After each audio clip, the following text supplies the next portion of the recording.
Part 2 Billu की विदेश यात्रा। दिल्ली के बड़े डाकघर में कुछ चूहे रहते थे। दिन में वो अपने बिल में छिपे रहते थे, रात होते ही वे सब बाहर निकल आते। उन चूहों में एक छोटा सा चूहा था जिसका नाम था बिल्लू। वह बड़ा निडर और नटखट था। कभी कभी बिल्लू दिन में भी बाहर निकल आता। उसकी माँ उसे डांटती, बिल्लू कहीं चूहेदानी में ना फंस जाना, लेकिन वह माँ की सुनता ही नहीं था। एक दिन बिल्लू दिन में बिना किसी को बताए बिल से बाहर निकल पड़ा। उसने रद्दी की टोकरी में से खाना खाया, फिर शरारत में लंदन डाक ले जाने वाले थैले में घुसा, जहां उसे नींद आ गई। डाकघर में कर्मचारियों ने उस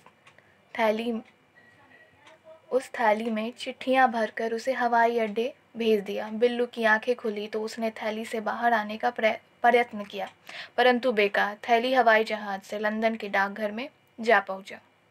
जब लंदन डाकघर में एक कर्मचारी ने थैला खोला, बिल्लू थैली से निकलकर एक अलमारी के नीचे छिप गया। वह समझ गया कि वह किसी और जगह आ गया है। उसने अपने माता पिता की बात नहीं मानने का पछतावा हो रहा था। उसे अपने माता पिता की बहुत याद आ रही थी। वह रोने लगा। बिल्लू का रोना सुनकर दूसरी अलमारी के नीचे छिपी एक चूहिया बिल्लू के पास आई और बोली, तुम्हारा क्या नाम है और तुम क्यों रो रहे हो? बिल्लू रोते रोते बोला, मेरा नाम बिल्लू है, मैं भारत में दिल्ली का रहने वाला हूँ। लगता है मैं अपने घर से बहुत दूर आ गया हूँ। मैं अपने घर कैसे जाऊँगा? मुझे बहुत भूख भी लगी है। चूहिया बोली, मेरा नाम मिस्सी है, तुम मेरे साथ चलो, मैं तुम्हें खाना खिलाती हूँ। मिस्सी बिल्लू को अपने बिल के रास्ते एक दुकान में ले गई। दुकान बंद थी। बिल्लू और मिस्सी ने पेट भर के खाना खाया। बिल्लू अपने माता पिता को याद करके फिर उदास हो गया। मिस्सी बोली, मुझे पता है तुम अपने देश भारत माता पिता के पास दिल्ली कैसे लौट पाओगे। मैं भी अपने माता पिता तथा अपने देश से बहुत प्यार करती हूँ, इसलिए मैं तुम्हें तुम्हारे घर पहुँचा दूंगी। बिल्लू बोला, मैं हमेशा तुम्हारा शुक्रगुजार रहूँगा। बिल्लू और मिस्सी जल्दी से वापस डाकघर पहुँच गए। मिस्सी दिल्ली भेजे जाने वाले थैला पहचान गई और बिल्लू को उसमें बैठने को कहा। दोनों गले मिले और बिल्लू उस थैली में घुसकर बैठ गया। अगले दिन चिट्ठियों से भरा थैला दिल्ली हवाई अड्डे पर पहुंच गया और वहां से बड़े डाकघर में जब चिट्ठियां पलटी गईं तो बिल्लू बाहर कूद पड़ा।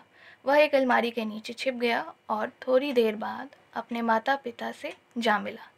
वह माता पिता से मिलकर बहुत खुश हुआ। बिल्लू ने अपने माता पिता से वादा किया कि वह अब हमेशा उनकी बात मानेगा। इस कहानी से हमें यह शिक्षा मिलती है कि माता पिता की बात को ध्यान से सुने एवं उनकी बातों पर अमल करें, यानी उनकी बातें माने। इस पाठ में कुछ शब्दार्थ हैं, कुछ कठिन शब्द हैं, जैसे कि नादान। नादान का मतलब होता है नासमझ, अबोध।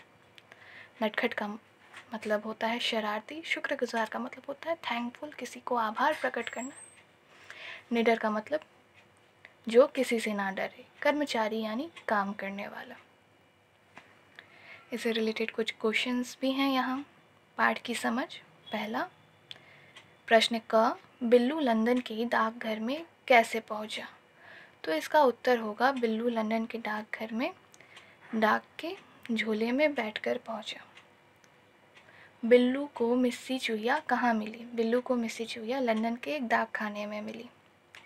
प्रश्न ग है, बिल्लू ने अपने माता पिता से क्या वादा किया? तो बिल्लू ने अपने माता पिता से यह वादा किया कि वह अब हमेशा उनकी बात मानेगा। प्रश्न 2 है, सही का निशान लगाएं।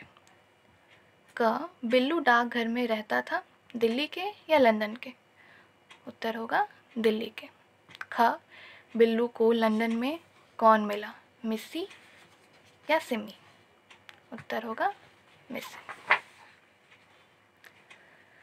प्रश्न ग है, बिल्लू लंदन कैसे पहुंचा, हवाई जहाज से या रेलगाड़ी से? तो इसका उत्तर होगा हवाई जहाज से।